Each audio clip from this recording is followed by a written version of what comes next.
Hello everybody and welcome to this webinar brought to you by both the Fashion Network and e-commerce club. In this session we'll be talking about subscription retail and we'll be asking the question, is this the future of e-commerce? Just a few things to note though before we begin, just a couple of house rules I guess. If you have any questions or comments, then please leave them in the chat box. You should, if you have a look around your screen, you shall see that little feature somewhere. We do like to keep these discussions as interactive as possible, so please do get involved. That's the benefit of attending these live webinars. Alternatively, if you prefer to speak rather than type, then you can actually click on the raise a hand feature, which is also on the toolbox next to the chat box icon. What that will allow us to do is to switch your audio feed on and you can speak to myself and panelists directly. So there's your two options. You can either leave comments and questions in the chat box, or you can raise your hand and we can just talk to you like live people. This session is being recorded, so if you do speak, just be mindful that your voice will be recorded and it'll be put onto our YouTube channel. And speaking of which, if you would like to listen to this session again, or you'd like to share it with any colleagues or contacts, then we will be sending around an email after this session with a YouTube link. Excuse me. Immediately after this session, we will be having a little bit of a post-webinar virtual networking session, and the link to that will be shared in the chat box too.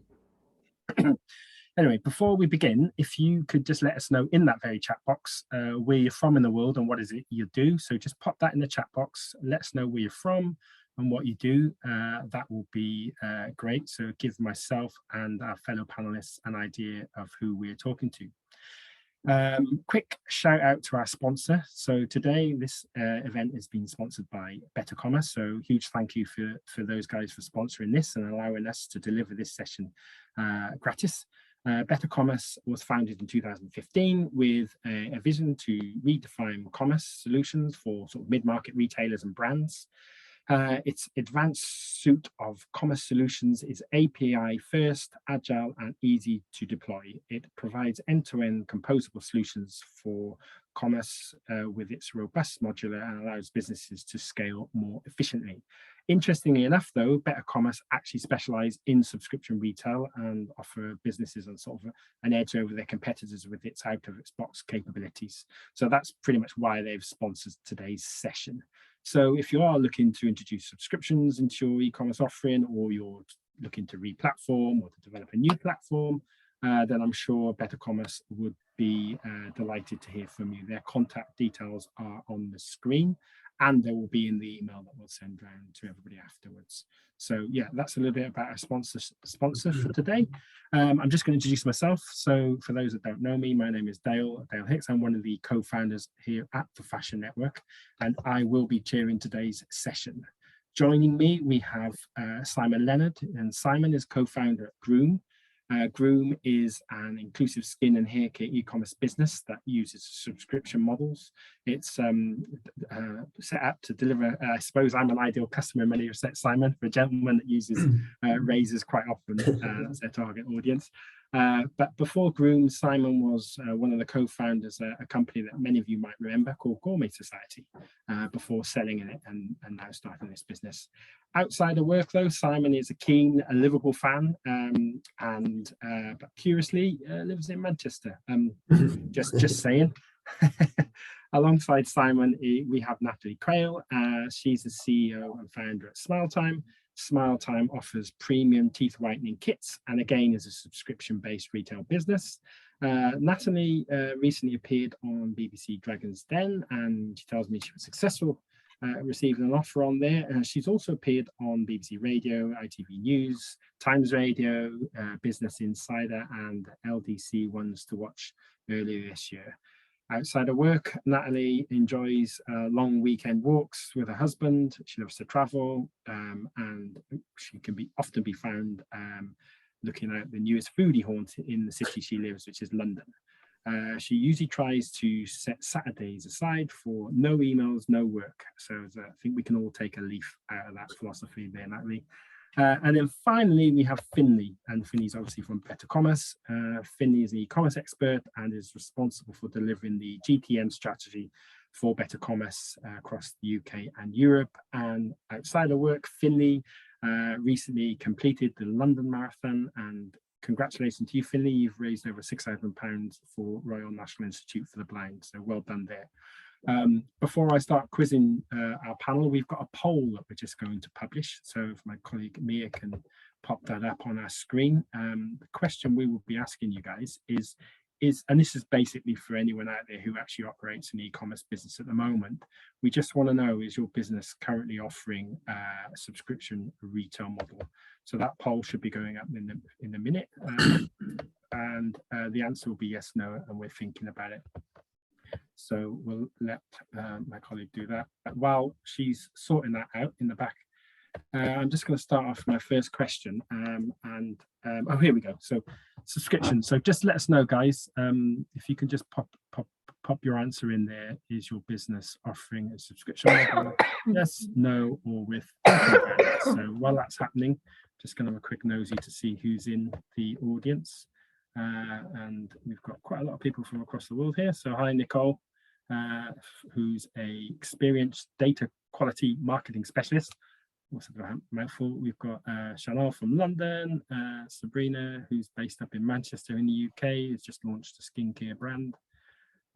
Carolina from Amazon UK, commercial merchandising, Big Green Smile.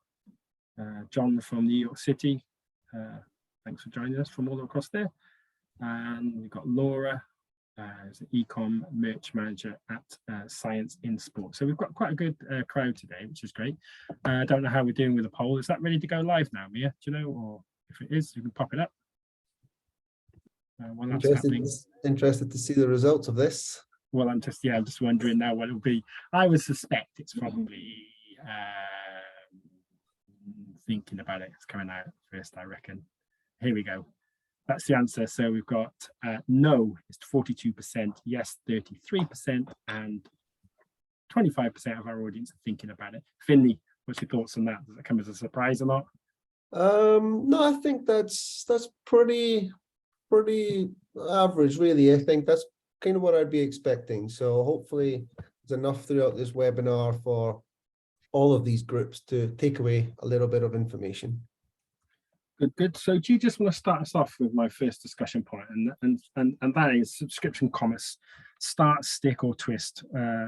Just kick us off with that, if you don't mind, Finley. I think based on the poll results, this is a great first topic. You know, a lot of people are, as we just saw, they're either doing it, thinking about it, or haven't even started yet. So what I thought I would do initially is just talk a little bit about my own experiences when it comes to subscription commerce, because I feel that there's some really sort of valuable lessons there for anyone who is thinking about it or is actively doing it, maybe struggling with their subscription services. However, before I do that, I thought I would set the scene a little bit with a couple of stats. I mean, we all love statistics, right? So why not share a few? And I'm sure Simon and Natalie have their own, but I found it quite interesting doing some research for this. Between 2017 and 2018, visits to subscription sites grew by over 800%. And actually, just recently, the Royal Mail have predicted that the subscription box market will reach 1.8 billion by 2025. I think that's pretty impressive. Barclaycard have also confirmed that in 2021, demand for subscription services reached 400 million. That was up 23% from the year before. And actually, during COVID, it's very hard not to talk about subscriptions and COVID because it was a big catalyst in this whole movement. Mindful Chef, which I believe a lot of you will have heard about, saw an increase in their customer base of 452%.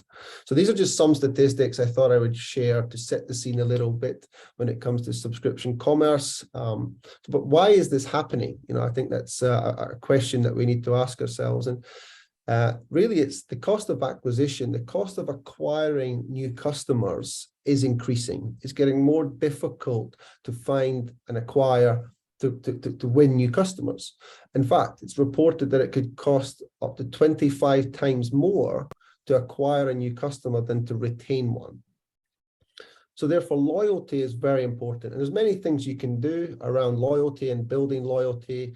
But obviously, subscription commerce is one way of doing that. But it's not just as easy as launching a subscription service. There's a lot to think about, and hopefully we'll unearth some of those thoughts and challenges as we go through the session. But I said I would talk about some of my own experiences. So during COVID lockdown, I was one of many who took out my first ever beer subscription. So don't look into that too much. This was purely market research, but I went ahead and signed up to a monthly beer subscription. However, the reason I stopped that is I had to order too much. I ended up getting too much beer. And yes, that is a thing. That is a problem sometimes. I had too much beer coming through. There was too much volume, let's say, in the order. And the reason for that is obviously the breweries have to send out a large amount of product to make it worthwhile, in terms of the shipping costs and everything that comes with it.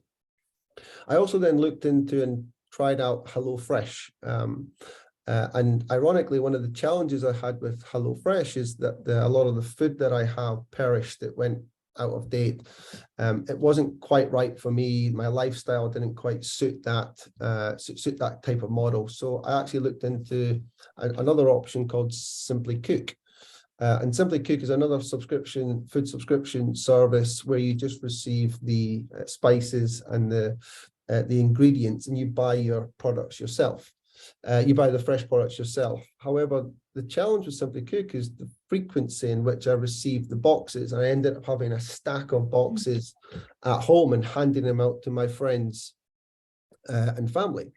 So I think to sort of touch on these examples, and I know that they're not necessarily in apparel and fashion, but I think the lessons between those three, my own lessons, my own experiences, is quite valid and quite important. And my advice is for retailers to really think about that balance of being able to think about the volume. How much product are you sending? What types of products are you offering? And are you able to pivot and change in the HelloFresh example? And also the frequency, how often are you sending a product or a parcel or a box? So volume, product, and frequency are three very important things that retailers need to think about when they're either thinking about launching a subscription service or actively doing it now and looking to improve. I mean, yes. Sorry, I'm just going to bring Simon in. Actually, Simon, do you recognise any of that, what Finlay was saying in terms of frequency and volume and that? Yeah, definitely. I think it's always been an issue for people with any type of subscription. Sort of, obviously, we're all very aware of them in the last few years, but people getting too much. So I think it's in recent years, I think most providers have come around to the understanding that you need to be flexibility with frequency, and also order product range. So, however, as a retailer, it does cause you some issues. The more flexibility, the more complexity. I'm not sure complexity is a word, but things become more complex in terms of actually fulfilling. So it's trying to get that balance. But it was really interesting that where you said about I don't know which beer subscription it was, but I know some guys. I know quite a few of the guys who run some of them, like Beer 52, etc. And their models are very much, they want to have some flexibility, but not too much. For all the reasons that you've said earlier. And it was really interesting. I noticed earlier when you were talking that Brian Sousa from Gusto jumped up on just our noticed message, that. who I think have taken on board an awful lot of what Finlay was saying earlier with regards to that flexibility. Gusto's model is very interesting on tweaked it a little bit compared to HelloFresh. So it'd be interesting to see where that goes. Yeah. Thanks, Simon. Natalie, I'm going to bring you in. I just want to talk about success matrix now. So can you just tell us a little bit about what sort of success matrix you look at and, elaborate a little bit on that? Sure. So I think just to give a bit of background, we have, so at Smile Time, we launched a subscription business with our kind of hero bestseller products, which are kind of teeth whitening kits that you use at home. They're very much cosmetic focused. So we fall into the beauty retail type category. And even though we are 90% e-commerce, we also play in retail. So we're at Boots, we're about to go into Superdrug and also Sephora. So a bit of a mix, just not pure e-com, but looking at how we can tie in subscription, make subscription work on both platforms. And so from our business at the outset, we were looking at what percentage of our subscription base is a percentage of our total revenue. And the way that we were benchmarking success was at the outset looking at effectively the metrics that potential investors were setting, which is they want to be seeing 20 to 25% of our overall revenue as a repeat customer base, ideally via subscription. 20 to 25% is really the starting point for a credible investor. For example, we spoke to the likes of Jam Jar, who are kind of the innocent drinks VC, and 20 to 25% is where they kind of start getting a bit interested, but really they want to be seeing the customer stickiness of about 30% plus when it comes to your subscription customer base. And that very much ties in with the risk factors of running an e-commerce business. They want to de-risk the brand, and CAC, as we say in e-commerce, it goes one direction and that's up. The costs of acquiring customers online, especially in the last few years, as we've had a lot of changes in the online space, iOS changes, degradation of data on Facebook, and kind of social commerce. It means that when we're looking at the long-term profitability of the company, subscription and our recurring revenue is really important to the longevity and success of the business. And that is why, from an investment perspective, from a longevity perspective, that's why subscription is coming into play. It's that recurring revenue consistent, not trying to acquire every single customer, trying to win that customer back. And I think the other success metric that's really key is you want to be making sure that you're getting, as I said, kind of pushing as far as you can above that 30% subscription rate as a percentage of your total revenue. But tied in with that is you need to be ensuring that your churn rate is really between 5 to 7%. Anything above 10% is going to cause concerns. And anything below 5%, you're doing incredibly well. And it's hard to get to that point. And I think obviously economic factors play a part in the level of churn. But I think those are really some kind of key metrics to be aiming for, to be measuring the success of whether or not your business it's kind of winning in the subscription sphere. And I think it's also important. So I've just gone through the attendees and I can see, and it's from the chat, and I can see we have a range of businesses, a lot of people from kind of different e-com brands. And I think that Finley and I had this conversation before as to, do we think subscription can work for any business, or is it specific to certain businesses? And my view is most businesses, unless it's kind of, for example, like Casper in the US is kind of a big, the bed business. You might only be buying a bed every 7-8 years, but there's always going to be so that's more going to be fit at a one purchase model. But even in that model, you might be wanting different sheets every year. You might be wanting different, patterned pillows every 6 months. That'll be a bit extra, maybe every 2 years. But there's always going to be a level, even with a kind of something that looks like a one-off purchase, you're most likely going to be able to build some kind of subscription element into the business to improve that repeat purchasing rate. Do you recognize that as well, Simon? Is those sort of metrics, just what Natalie's saying, do you sort of agree with? And... Yes, to a large degree.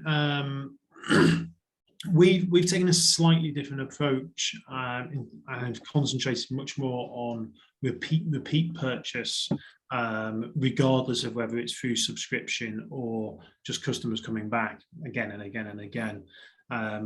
However, from an investment, if I put my investor's hat on, I can definitely see the argument for why you would be wanting as many people as possible on subscription, because it's pretty straightforward, isn't it? It gives you that recurring income, recurring revenue stream, which allows the flexibility. But going back to those matrices, yeah, I think pretty much all of them make a lot of sense. Mm-hmm. And then, from your point of view, then, Simon, what's your driving force to continue to invest in this offering? Can you talk us through that a little bit? Yeah, of course. Well, we sell. Give you a little bit of background about Groom. We are a skin, hair, and shave care business, and 2 or 3 of our main products, shampoo, eco-friendly shampoo. It really is a utility product. Well, maybe not for you, Dale, but for most of us, it's a utility product that we're going to use day in, day out. And we come from it with two different sort of approaches. One, from the customer's point of view, about convenience, and that's really the driving force behind our subscriber base. That the vast majority of our customers come to us initially as a one-off purchaser. We don't do trial subscriptions very much. It's not our method. So most of our customers who are coming into us on subscription are repeat purchasers who've bought the product previously or bought products from us. So that's our big driving force, is the convenience for the customer, to try and make it as easy as possible, give them that flexibility, as Finlay was saying earlier, around frequency, product selection, and it's great, but it can make it very, very complicated, very confusing, and a little bit tricky. So we're definitely on the learning curve, as I think probably everyone is, of trying to improve, looking at alternatives. But then from a business point of view, going back to what Natalie was saying, it's brilliant for your cash flow. Subscription is. It's the best thing ever, because you know that in 3 months' time, we're going to have X 100,000, X million coming in, dropping onto the cash. It just gives you that confidence in investing in yourselves a little bit more. So our driving forces definitely starts with the customer, giving them the convenience. Also, quite often it allows you to be able to give them a slightly lower price, because you're not having to go out advertise again and again, even with your existing customer base. And also for that, then from a business point of view, cash flow, stock control, forecasting, just makes it's a bit of a no-brainer. Why would you invest in something else that's not going to give you an obvious route to growth, like where it's going to be up and down, up and down? I've got a question for you guys as well, actually. One thing that may not have been or hasn't been mentioned just yet is, as you guys were sort of launching your businesses, what did you have to do, if anything, when it comes to the logistics side, the supply? Did you have to adjust your businesses in any way? I mean, Natalie said 25% of your business should be subscription-based. That will have an impact on how you fulfill and deliver and manage the logistics side. I mean, any experience or challenges that you could share from that perspective? I'll go with Natalie. I'll start with Natalie. Ladies first. So we have in-house fulfillment, which has provided us with a lot of flexibility as to how we can fulfill kind of different variations of order. Okay. I think as you reach significant scale, that becomes more difficult. You might need to outsource to a much bigger fulfillment house operation. And it's at that point in time, you're going to need to work very closely with a partner to ensure that the flexibility that, so for example, I'm imagining that every single, say for example, you have 5-6 variations of different boxes that your customer could purchase. And that's when it starts to get complicated. If, for example, you have the way fulfillment, whoever knows, fulfillment companies will have a pick and pack fee for every single box that's going out. And so that's when I would see it getting complicated. The way that we right now are, so I think also it would be helpful just to kind of go back over what Simon had flagged, which is, I think Simon was saying they're focusing on repeat revenue, but not necessarily subscription. And I think it's also, you know, from Small Time's perspective, that is also the kind of route that we have gone down in the last year. We launched with subscription, and then we flipped to actually, we weren't getting the technology right to incorporate the right flexibility. And so we've really driven repeat purchase via email marketing using Klaviyo to get that repeat customer base back. And it's only now in the last 3 to 6 months that our customer base is over 100,000 now. And we own that data, and we're at the point where we are now developing products which we believe will lend themselves more effectively to the subscription model. So as an example, we've, as I said, our hero products to date have been teeth whitening kits, which typically you would be using every 3 to 4 months if you're being very vigilant. But most people really are going to use it for an event, a wedding, some kind of occasion. They're going away for a holiday. That's our cosmetic dental side. Really, what we're looking at bringing out now is more oral care products which have some kind of whitening element. So we're bringing out, for example, an oral health box which will have your whitening toothpaste. It will have, for example, stuff that you could use on a monthly basis that is very much utility in nature. It's going to be a bamboo toothbrush or an electric toothbrush, dental floss. So the kinds of products that if you are actually like, I can't be bothered to shop this at Boots, or, you know, every month or every 2 months, is something that you could just press go on. And that's why we're reintroducing subscription, but we've only reintroducing it now because I believe that we're at a point where we can very cost effectively push this to our existing customer base to test it with limited digital marketing cost. I'm effectively going to plug it into our email marketing base, you know, send it out to 100,000 customers. We know typically we have an engaged customer base of around 30-40%. So I know that I'm going to get X amount from whatever I'm sending out, and it's the return on investment is 10x. So that's easy for me to test now.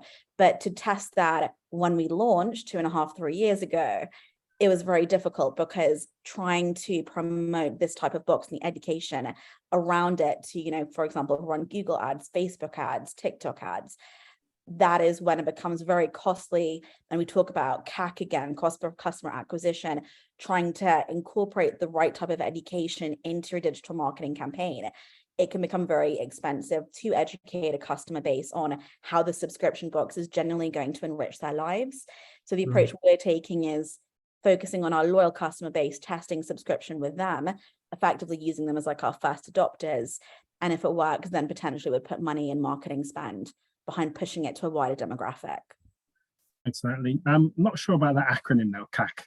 It means something quite different in Welsh. Yeah, customer acquisition cost. Okay. All right, okay. I'm just checking that. Means something very different in Welsh. Anyway, I've got a couple of questions here in chat here. So there's one here from Sue. How do you work around potential stock issues on your subscriptions? Do you offer alternatives? Who'd like to pick that up? Simon on that? Yeah, it's definitely is an issue. So do you say it was Sue who asked the question? Yes, yeah. Sue Stephen. Yeah, hi Sue. Yeah, it definitely is an issue. We ring fence stock for subscriptions because we sort of feel as though somebody's made the we've made an obligation to them that we're going to fulfill that. There's been the odd occasion where we have had a product go out of stock, which is on subscription, and we've had to. It causes a load of hassles, I'll be honest. So it's something that we really do our utmost to avoid ever happening. But ring fencing stock is the key way to do it. Natalie, how do you cope with it? You're on mute as well, by the way. Sorry. In terms of how we manage it a similar way, we'll ring fence a certain amount of stock for that repeat customer base. And at this point in time, it's not significant enough for it to, for example, sell out of the product. It's more likely, I mean, unless kind of around peak time, but we usually will order above and beyond what we know will sell. For example, we're coming into peak Black Friday season, Christmas peak, where it's more likely we would over order, so we have additional amounts to ring fence for kind of new subscribers that are coming on board. Okay, and there's another question here from Daria. The idea of personalization, I'm not sure who wants to pick that up, but does anyone want to talk about personalization? Finley, maybe? I don't know if you want to pick it up. Well, I guess it's more about just getting feedback, right? If you have some sort of feedback mechanism, or you have some sort of way to personalize the experience, right? So you have to be able to gather that information in the right way. Like, for example, we do, for some of our clients, we do quizzes, so we do surveys, and we do upfront kind of research to then be able to start off with a subscription in the right way. But if you don't capture that information up front, you get it as feedback further down the line. So, but you need to have the right systems and the right tools and the right approach to be able to get that information, to try and learn and develop. And maybe, you know, there are obviously AI and different more advanced ways of doing this, using patterns and behavior and all things like that. But that's sort of, if you're sort of more advanced, then you could look into that. I often think, you know, Stitch Fix is a good example where my wife uses Stitch Fix, and I always feel it's an incredible waste. You know, you see this big box of clothes coming through the door and a big box of clothes going back again. Maybe rarely one item will stay. She'll keep one item, and I just wonder if they could do better at using data modeling or feedback, you know, some sort of AI tools to be able to capture that, so that they could start to personalize it and reduce that waste. Maybe instead of sending 10 items in the box, they send 5. You know, get more accurate. So yeah, there's different ways of doing it depending on where you are in the journey.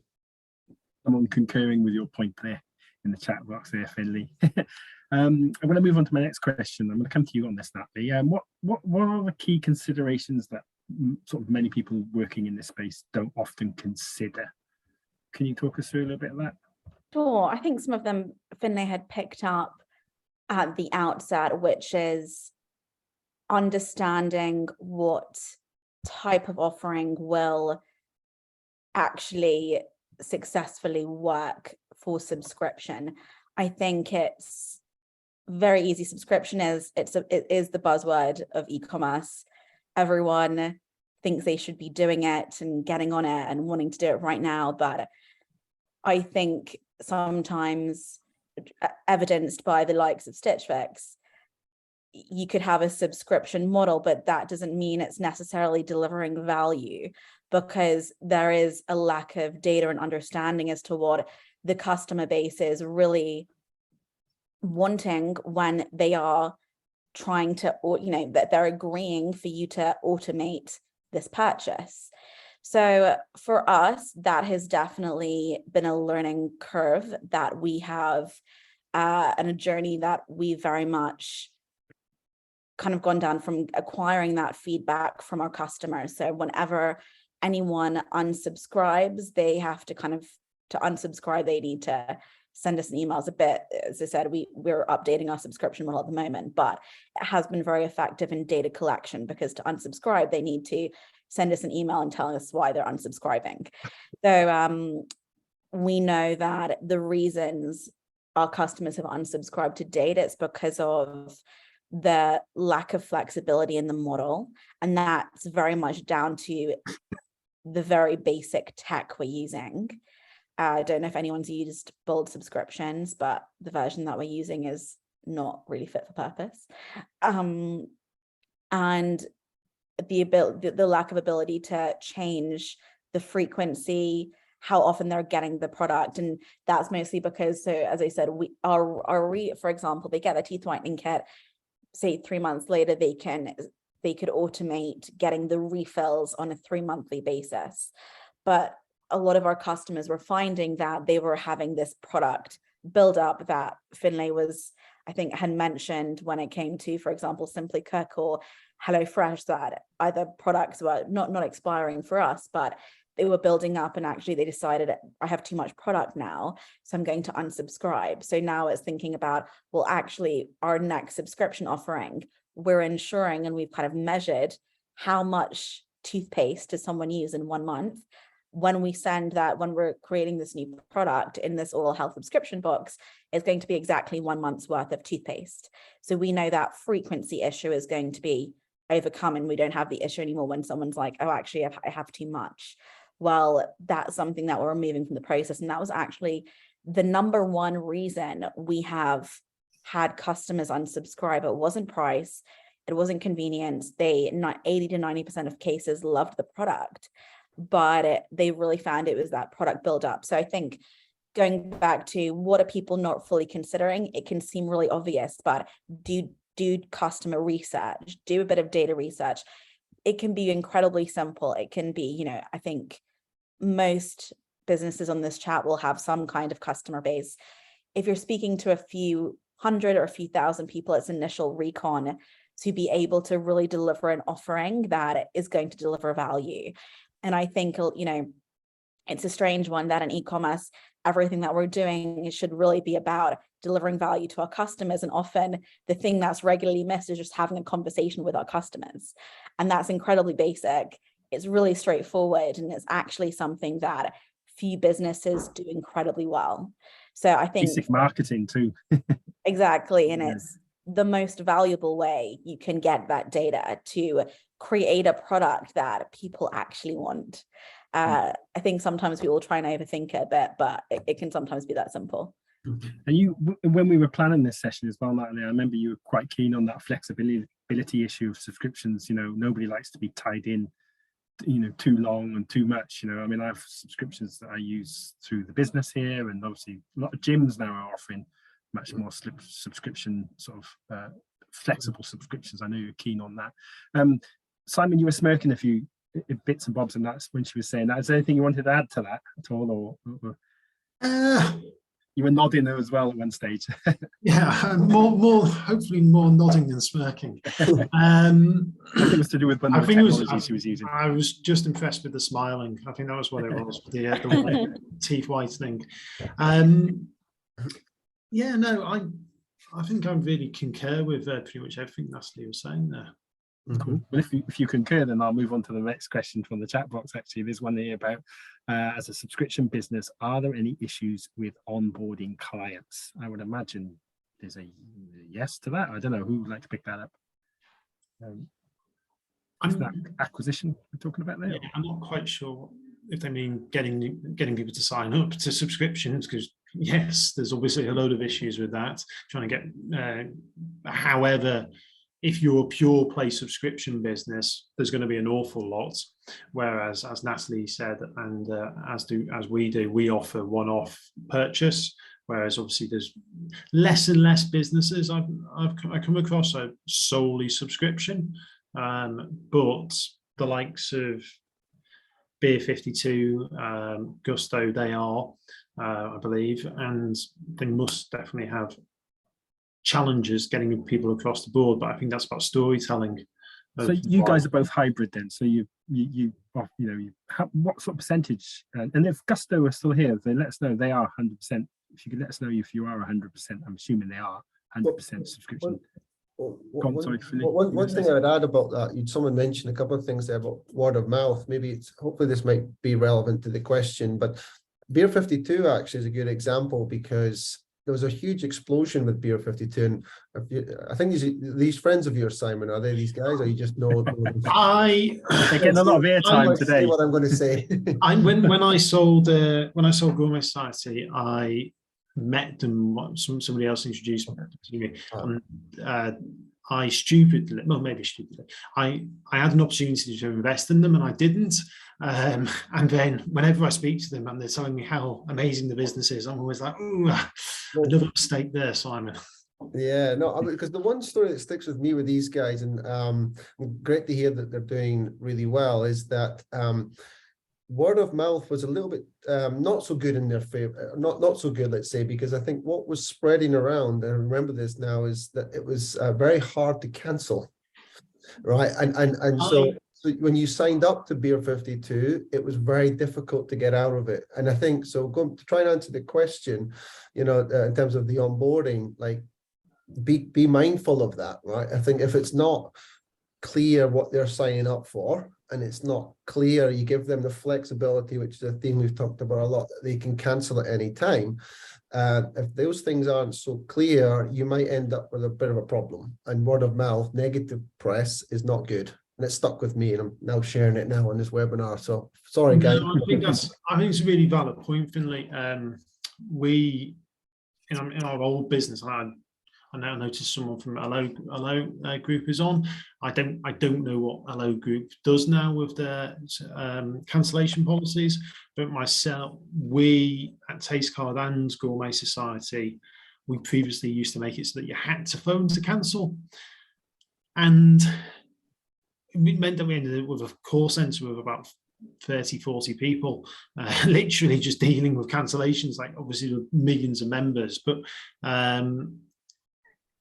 it does definitely leave a bit of a bad taste in some people's mouths. So I think it's pretty old-fashioned, that approach now. So I think Beer 52 are an exception to the rule in terms of making you phone to cancel. Whereas I'm sure Natalie and we are, it's incredibly simple. Maybe it's too simple sometimes. It takes about 2 clicks to cancel a Groom subscription. But the great thing for us in that respect, and I agree with you there, is that we get people who cancel their subscriptions coming back.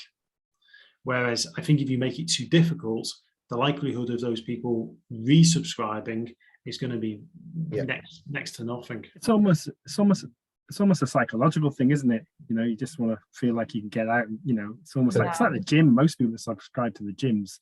We don't want to be. I putting my consumer hat on. That's probably one of the first things I look for. How can I get out if I don't want to stay anymore? And I think it definitely reduces the friction of the initial sale if it's really obvious at the outset how you can get out. And that is, you know, so I think in terms of, answering Brian's question, no, that wasn't Brian, sorry, Nicole's question. I think in terms of the issues with onboarding clients, trying as far as possible to reduce that customer friction, I think finding ways to basically provide trust that if they want to change, if they want to amend, if they want to leave, they can do all those things. If economic circumstances change and, you know, they have less money in their bank account every month, are they going to have to wait 3 months before they can unsubscribe, or can they click they don't want it anymore tomorrow and then they stop getting charged? I think that is probably one of the main ways that you can reduce that friction with onboarding customers. Allowing us to get out, basically. Sound like commitment phobes here slightly, but anyway, we'll move on. But Gusto responded they are 100% subscription, sell one-off boxes to provide flexibility. I've got next question. I want to move on. I'm going to come back to Simon on this. So I just want to know, I'd like to get everyone's opinion on this. Who's doing it well at the moment? And I'd like to also touch on, if you can, because obviously there's a lot of fashion retailers on this call today, if there's any particular fashion people that are doing it well, or apparel, should we say. So Simon, can I come to you first on who do you think is doing it well at the moment out there? As I touched on earlier, and the amount that we're talking about them, I think Gusto do subscriptions very, very well. I love the flexibility, and also the flexibility of pausing, cancelling, etc., but also being able to build a box which is right for you. Whereas, as Finlay said earlier, a meal subscription service really does need to be very personalised, because we all inevitably people have different tastes. So I think they do very, very well. In terms of fashion brands, I think subscription's hard for fashion, is my general feeling. And if you think about the sheer number of returns with e-commerce in general with fashion, it's always going to be a tricky one. The people who appear to be able to get it to work, interestingly, are I suppose boxer shorts, socks, lingerie to an extent. And I think that's because I suppose it's not quite so on display. Does that make it a little bit different? Whereas I've come across other people who've tried to do that. I came across a guy, unfortunately, tried to run a shirt subscription business, and that didn't work for them. Possibly timing with COVID, I don't think helped them. So not many people were wearing suits and shirts any longer. But I think fashion is a lot trickier. There's an interesting comment here, Simon, about that though. Where is it? I think I've lost it now. Is it wise to test out beta fashion designs with subscribed customers, similar to beta testing when making them can make feel? I'm assuming what they mean by that is being able to test out designs before they push it. That's quite an interesting concept, perhaps.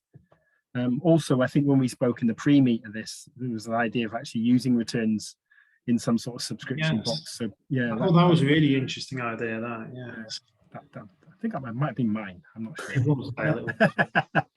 Probably nicked it from somewhere. There's a few people also commenting on the whole pause option. That is a good thing. So people seem to be concurring with that. But Finlay or Natalie, Finlay, if I come to you first, anybody you'd like to do a name check who you think is doing it well? Well, I mean, we've obviously mentioned quite a few already. I mean, Look Fantastic is quite good. Glossy Box is another one. You know, you got Pret a Manger with their new coffee subscription. But I agree, within fashion and apparel, it's not.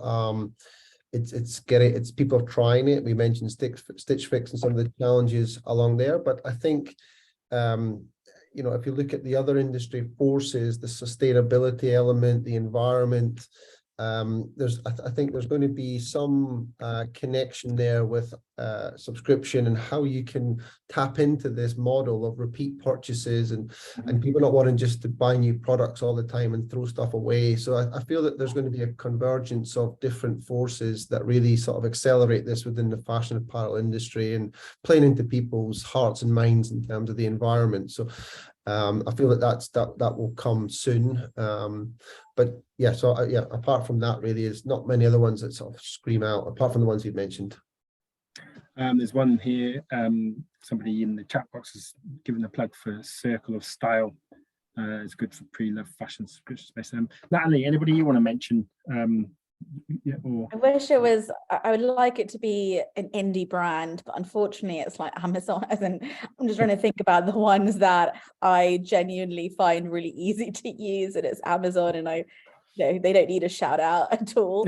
But they are just, I mean, when we look at our own subscription model, I do typically look at why is it so easy, and it's usually because anything you want with an Amazon subscription, you can just change it, amend it immediately. And they'll refund you immediately if there's any issue. Like, it's just very straightforward. It's incredibly functional. It's not pretty, but that functionality and ease and flexibility is something that I think every brand can learn from. You've mentioned, I think we mentioned obviously that some sectors are better for subscriptions. Some, obviously Simon's just mentioned fashion's hard. Potentially, what sectors are good? I mean, someone's mentioned in their beauty boxes tend to do well. Is there a way of saying that these are the best sectors and these aren't the best sectors? I do think utility necessity based products will do better. Something that you kind of would prefer to do and forget So food shops is a perfect one. You say that's why, the likes of Gusto, etc. They make a lot of sense because everyone needs food on a weekly, monthly basis. That's easy.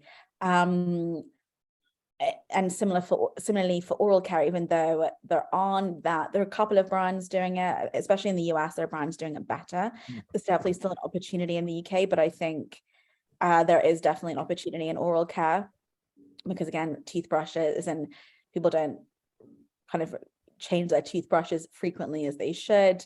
I think there's something else that we're looking at as a brand is how we can automate, and it's kind of more digital health focused, but provide as part of our subscription dental consultations online a couple of times per year with our dental partners as part of that subscription. So, and kind of doing a remote consultation, remote scan of the mouth. So that's kind of a part of the business that we're developing out, and it's probably going to be in the pipeline over the next 12 months, but especially in the UK, there's a real problem that 80 to 90% of people can't get access to an NHS dentist. So it's a real pressing problem that we're seeing we're very well placed in the direct-to-consumer space to find a way to help alleviate that problem. And we're partnered with the national UK dental chain already. So it means that it's a new problem, a relatively new problem that's becoming more acute. And so it seems to us that a subscription-based model could work quite well for that. So I think sometimes it's useful to kind of keep your kind of ear to the industry you're operating in, and there might be an opportunity, a pain point that customers are experiencing that all of a sudden you're like, oh, actually, we're really well placed to help address this issue and, help reduce this friction in a certain way. So I think that, in terms of industries that do it well, I think there are the utility-based ones will always make sense, but I think opportunities can be identified across the board. And I saw the pre-loved fashion one, and I actually have quite a few friends that have brands in, and I say friends, a kind of extended circle, so I can't actually remember the names right now, but I wish I could. I'll send it around for you. Good friends in. I know.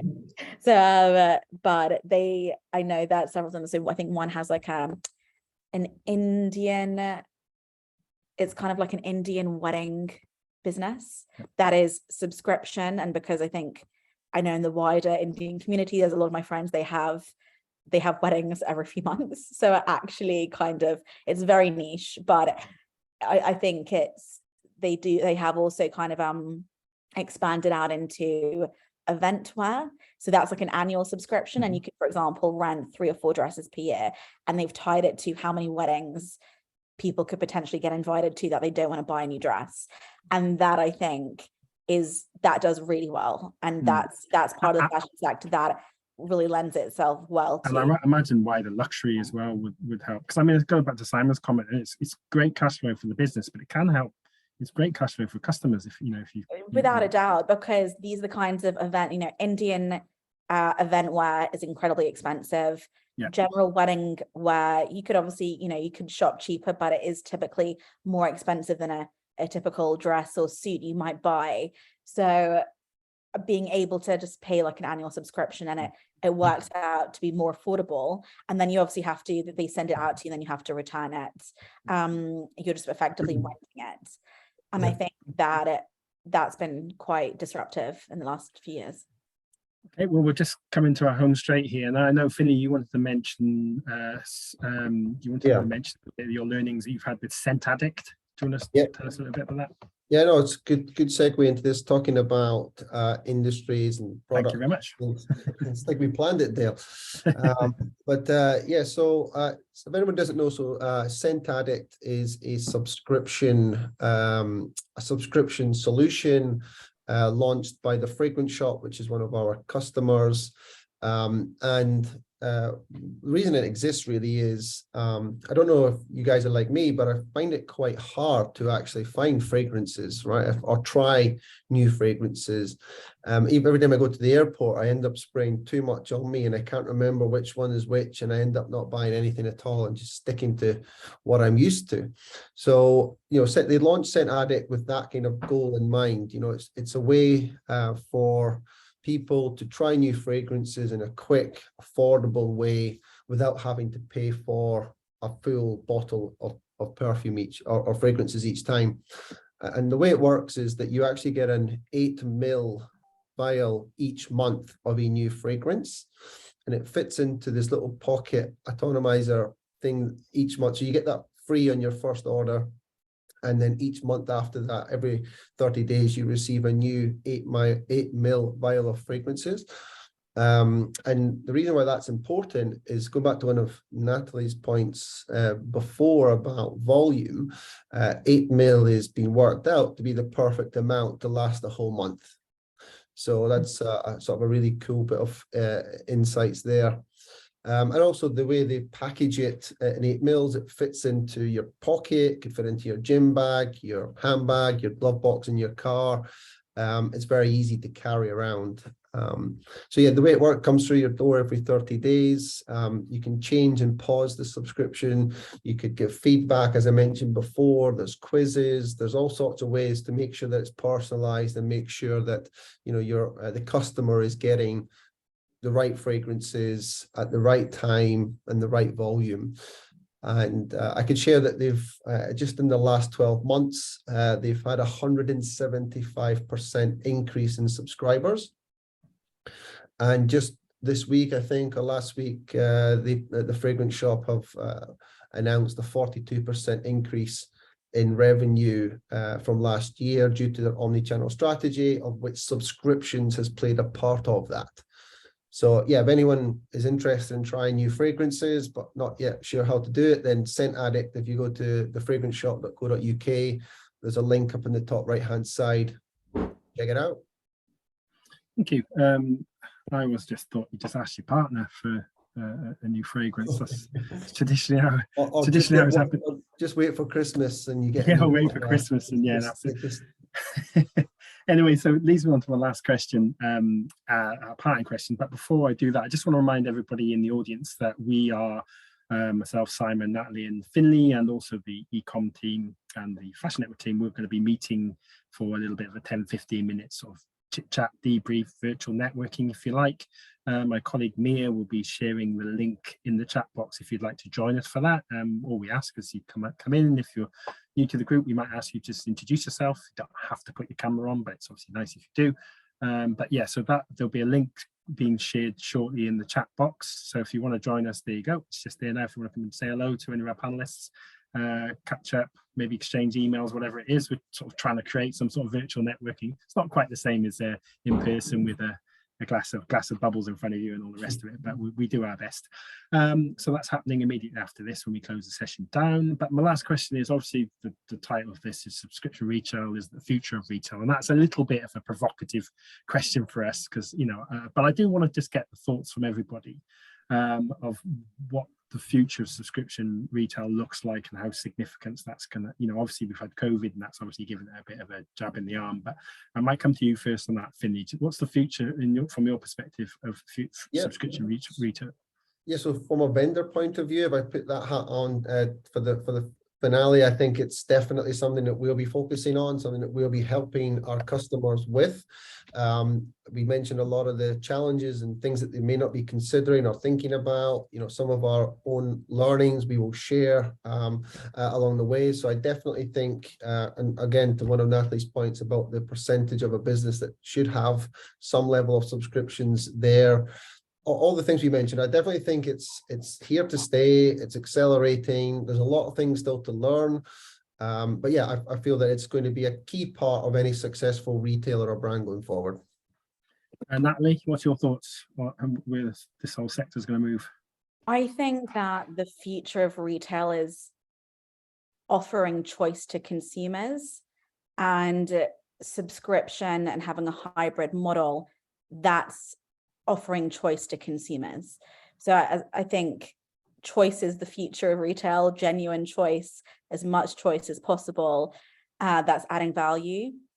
And yeah, subscription will definitely play a part in that. Brilliant. And Simon, you can have the last word if you like. So what's your thoughts on where this is moving? Yeah, subscriptions are here to stay. There's no doubt about that. I was thinking about it earlier, subscription's actually been around for quite a long time, really. It's not like I was thinking like even 20 years ago, I'm sure I used to get contact lenses on a subscription. I think it used to arrive every... Can we get milk on subscription as well at one stage? Probably, yeah. On your doorstep. Yeah, milk, yeah. They're definitely here to stay. Subscriptions are, and I think in reality, as people get better at running subscription programs, with the flexibility and all the things that the consumer wants and demands, it's going to grow and grow. Brilliant. Well, thank you very much, Finlay, Natalie, and Simon. Look forward to having a quick catch up with you in the debrief session. If you don't mind, do you want to just grab that link? And I shall see you in 5 minutes. Just a huge thank you to everybody in the audience for listening in, reminding everybody to be on YouTube in a bit. Any feedback on this session, any topics you'd like to see us cover in future, please let us know. You can find us on LinkedIn, or you can find us, you can connect with us on our website as well. So thank you very much, guys, and we'll see you shortly in the debrief. Thanks again. Cheers. Thank you.